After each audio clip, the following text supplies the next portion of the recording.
Hey everyone, my name is Simon Mishevich from Optimized Accountants, and in this video I want to talk about the April 2023 Office of National Statistics update. And as it shows there, house prices went from 286,000 from 285,000 in March. Right, disaster over, and we can now go home and relax, can't we? Okay, so before we get into the detail, I think it's necessary for me to say one thing here, that there's a lot of speculation about property prices going down from 35% or even 50%, reading upon different articles and YouTubers and organizations. And I know that I'm quite positive in my outlook, saying that property prices might go down 10-15%. That's where I'm kind of sitting. And yet property prices have gone up. So am I kind of sitting here feeling positive? Am I sitting here feeling glum or anything like that? The answer is actually no. I'm actually feeling that property prices could go down further than my 10-15% rate, despite the fact that property prices have gone up. And I'm going to share with you why I feel that might be the case. So average house price, according to the ONS, increased by 3.5% in the 12 months to April 2023, down from 4.1% on the annual growth this is from March 2023. The average UK house price was 286,000. Again, that was 285,000 in March, which is 9,000 higher than 12 months ago, but 7,000 below the recent peak in September 2022. And we're going to focus on the September 2022 because I know that people watching this channel, by the way, I watch Moving Home with Charlie as well. So please don't shoot me when I'm using my stats. We differ in opinion for sure, but I don't think he's necessarily wrong. I don't necessarily think I've watched one video and I never watch his videos. I actually watch all of them because he has a lot of valid points. So please don't make comparisons with us and saying one's enemy of the other. That's completely not the case. And actually I learn a lot from him. And I've got some data sources which I've wanted to evidence based on the videos he's produced. So given that, what I wanted to produce here was some HPI reports. This from Halifax and Nationwide. Both of those from April to May show that property price went down for Nationwide. And if you look at the monthly change, again for Halifax, it was remaining the same. So I rather suspect that we all see, albeit we saw this tick up in a very small tick up, I say, from the Office of National Statistics from April. When it comes to the May numbers, I'm not so positive that it's going to be going up. I rather suspect it should be coming back down again. And that's just based on Nationwide and Halifax and other data sources that I'm reviewing as well.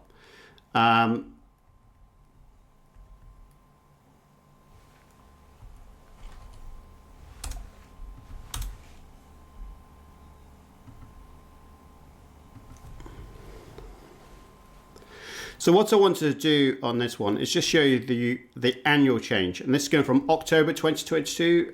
There's a reason why I've not included September, and we'll come back to that.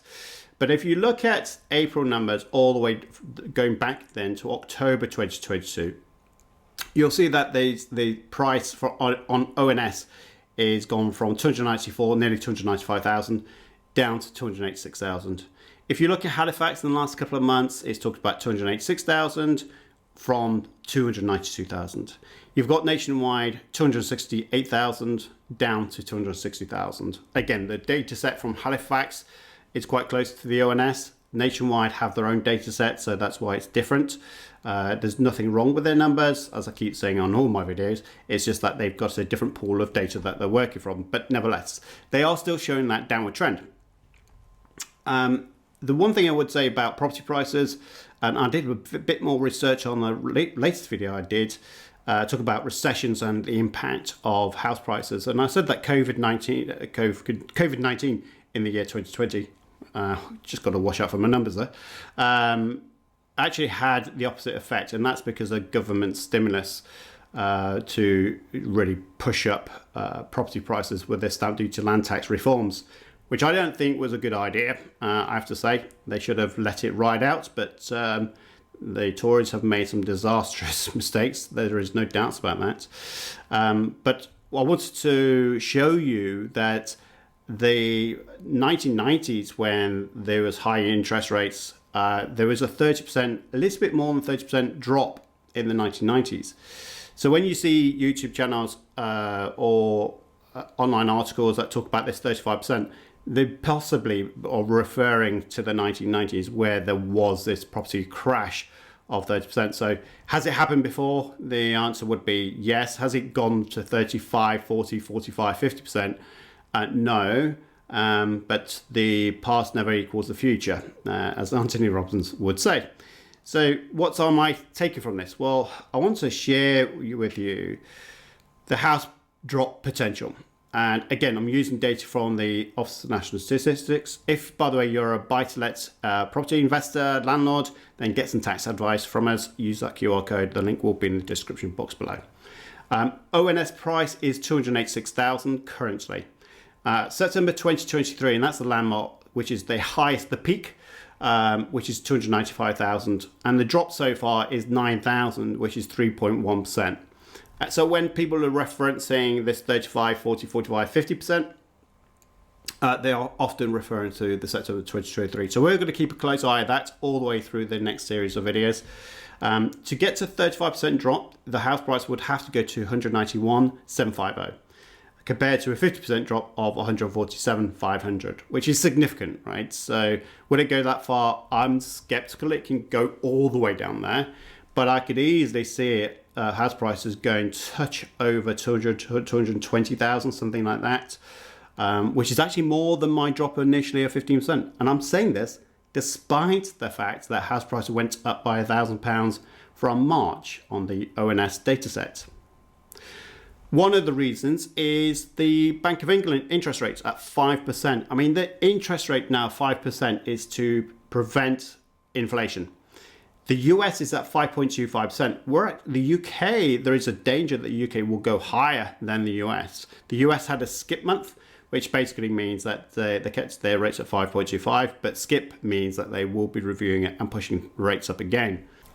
Okay, so one of the things that you guys helped me with, thank you ever so much for the immense amount of comments that you all gave. And I was inspired to produce better content for this video and future videos as well, because of you and your kind comments. And some of the insights that you gave was very, very informative. So I just want to add those into here. So thank you ever so much for doing that. And one of the, well, actually lots of comments was about the 1990s, making those comparisons. So now I've put this in for you. The interest rate is at 13.85%. That's the average interest rate in the 1990s. Compared to September 2022, when it was 2.25%, and that is a key month. Bear in mind, we're looking at that for the drop rate. Interest rates now are at 5%, which is still some way to go to 13.85%. And what people have been saying on my YouTube channel was you can't compare 5% to 1990s because of different factors, house prices, loan ownership, etc. And I want to really investigate that further to bring the data set to this video. So here we go. So the average house prices, this is all from the Office of National Statistics again.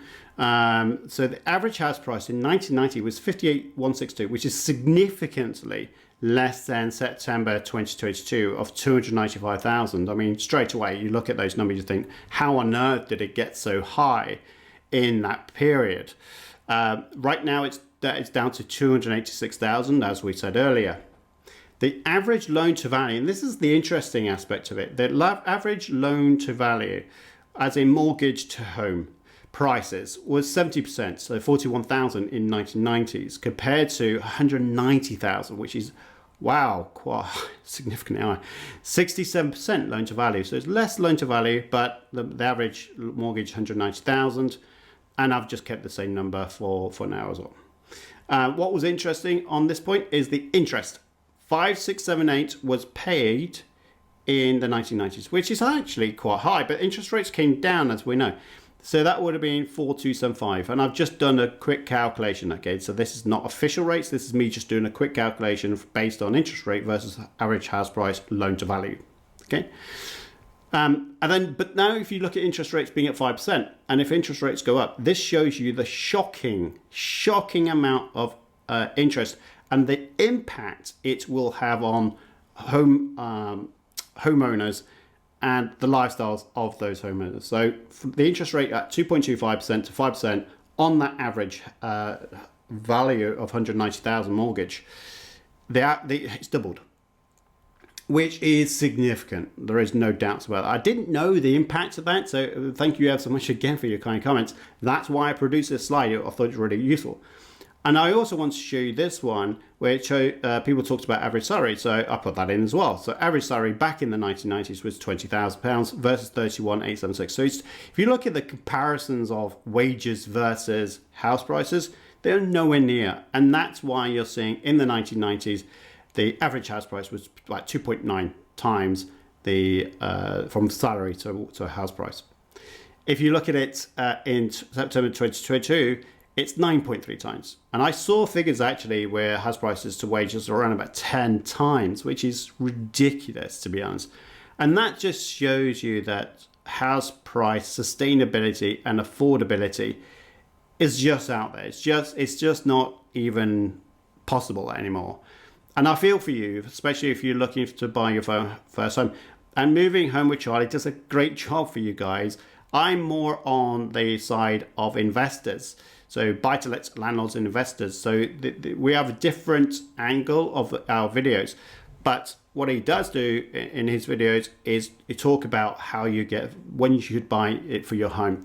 I'm normally talking about it of buying an investment. So foreigners as well as the UK population. But what staggers me is the fact that house prices have gone up so much. It's just bonkers is the only word. Feel free to give me a different word. Demand. Supply and demand. I know some people love that terminology. Some people really hate it. Stick your supply. No one's interested in supply and demand. Okay, that's fine. But mortgage approvals. That does show me the indication of people wanting to buy homes. Mortgage approvals has dipped. And the reason why it dipped is simply because of skepticism of interest rates. But I rather suspect that May, June, July will see a terrible line, maybe as low as January 2023, even lower, because mortgage interest rates have gone up. Again, they're expected to go up even further. Banks are now pulling products that was reasonable in terms of interest rate for mortgages, but then they've shot them back up again. So it really does make it a high demand in terms of pockets and whether people can actually afford to buy a home or a buy-to-let property investment. And by the way, if you are an investor landlord, and feel free to use that QR code to talk about our bookkeeping services and cost reduction services, which is quite apt given the situation we found ourselves in. Okay, so this is the regional house prices from Office of National Statistics, a very useful graph. The month change shows you that England went up by 0.5%. Again, just look at that London area, all of a sudden just peaked up a little bit, which is really strange. I have to be honest, that London prices went up. I can't see why that would be the case. I'd be fascinated to hear from you. North East, funny enough, has gone up. Property prices aren't so high there. And what I am seeing from my own clients is that they're pulling out of the southern areas and investing in the northern areas. So that's not surprising at all for me. Then I'm expecting the north part of the UK to just keep on growing steadily over time because of the amount of investors that are pumping money. And I'm talking about institutional investors that have got millions of pounds in cash ready to go to buy the right property or area, streets. Okay, so from that side of things, you've got to look at the where the downsides are. Northern Ireland, monthly change 1.8%. The thing is about Northern Ireland, it actually went up quite significantly before all of this. So the annual change of 5% was amazing, to be honest, in terms of capital growth in Northern Ireland, but it wasn't sustainable. Wales, on the other hand, are suffering, and I think with unemployment coming their way as well as the UK as a whole, but Wales will suffer. 1.3% monthly change going down, which will be indication. But this graph was blue before, apart from one or two areas. Now it seems to be coming back up again. I'm not sure this is sustainable. Again, I still maintain that my original estimation of 10-15% price drop probably was on the light side. I'm still thinking at 20% probably will be where we'll go. So I'm stunned by these results, as I'm sure you are. Forecasting for house prices. This is from Trading Economics. They're expecting that house prices will go up. They saw that January numbers have ticked up and they're expecting the prices to go up as well, which just goes against everything that everyone else is saying. So again, we need to take all this information and make an informed decision based on your own circumstances. So please, when you're watching out for, don't just listen to one channel, one person. Don't be a sycophant. Just get an info. Take lots of data, take information, and make an informed decision for you. It really is important that you do watch and read multiple sources for you to get your own balanced view. Again, if you're a landlord, property investor, get some tax advice, use that QR code, link in the description box below. UK inflation stuck at 8.7%. So despite interest rates going up constantly, inflation has gone down from double digits to 8.7%, but it's nowhere near enough compared to the 2%. So I will suspect that there'll be harsher interest rates going up. In the US, by the way, they have their interest rates at 5.25. Inflation now is at 4%. So they're controlling at 5.25%. Could the UK see the same result? I'm hoping that inflation starts to come down drastically. If not, then the Bank of England themselves will put this country into recession. None of us really want that for obvious reasons. The other side to all of this is looking at earnings versus inflation. How much of an impact will house prices have? What about the economy, etc.? One thing I would say is that inflation is still very, very high, even if it is 8%, 8.7%. It's still higher than wages. So people's pockets and purses are being squeezed, and it's absolutely bloody awful seeing the messages even that I have read on my own channel, and I'm sure it's elsewhere as well, that people are saying, I'm finding it really tough, I'm not sure what to do. And I'm going to create a video separately from this. I've just got to take some time to put it all together, but I want to share with you my thoughts about what you can do to not only get through this crisis that we're in, but to also benefit from it as well. And I will be putting that together. I'm an entrepreneur background, so I'm sorry, I have to look for the positives. I will work my way out of it, even if I have to work at Tesco's to stack shelves. All right, GDP. Yes, we said that GDP was 0.2%, which is not a great thing. 0.1%, it's all looking rather bleak. If interest rates going up again, then we will certainly be in recession in the back end of 2023, 2024. So we're fingers crossed that inflation rates come down without interest rates having to go up too much more. Unemployment actually went down. If you pause the video, you can read that stat yourself. But unemployment went down, and people are saying that there's job losses everywhere. Look, I'm in the game of employing people. I know that lots of other people are still looking to employ people. We have got pretty much vacancies unfulfilled from probably 2 years ago. And other businesses like mine are also feeling the same squeeze. Now, I do appreciate that we're not the only employers out there, but this number really does show you that there's resilience in employers, because unemployment went actually down despite the fears of recession. They're still employing people. So that gives me some hope that ignoring the media, ignoring what the government are trying to do, employers are still trying to battle their way out of this situation before we get into the recession. Unemployment data, again from Trading Economics, are saying unemployment will go up. So if it can get towards 5%, then that could be a serious damage. They will put into recession. House prices will inevitably go down as well. This is from the Money Charity. If you've not looked at that website before, do. It's really useful. They talked about inflation being 8.7%. Of course it is. Unsecured debt is 3,991, which is getting higher, which is a worry. We need to keep a look at this, because if unsecured debt does continue to decrease, that just shows you how people are struggling financially on a day-to-day basis. And eventually unsecured debt will be collected, and that could lead into repossessions of homes, which is not what we want to see. And that will cause then a crash of property prices, despite what we're seeing from the ONS right now. This is really interesting. So I'm going to read this out. All mortgage possession cases types have been steadily increasing since Q2 2021, apart from the small dip in Q4 2021. Claims, warrants and repossessions volumes are now at 34%, 45% and 45% respectively, below their pre-COVID line baseline. This is a significant increase when compared to the same quarters of 2020 and 2022. However, it is still short of the pre-COVID 29 base. I would almost ignore the pre-COVID base 2019. What I am looking at is mortgage arrears and repossessions are now going up.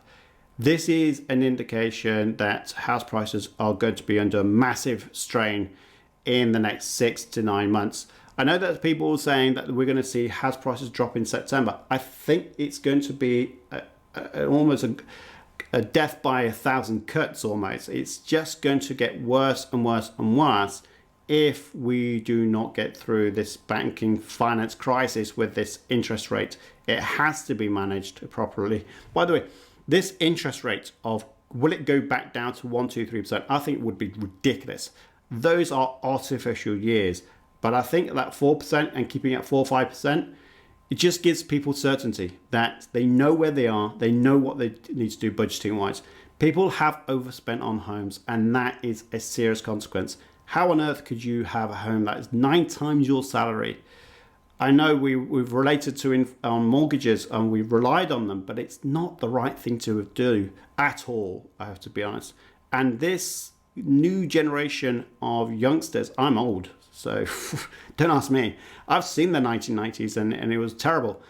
But I would say the new generation are going to feel this pain for the very first time.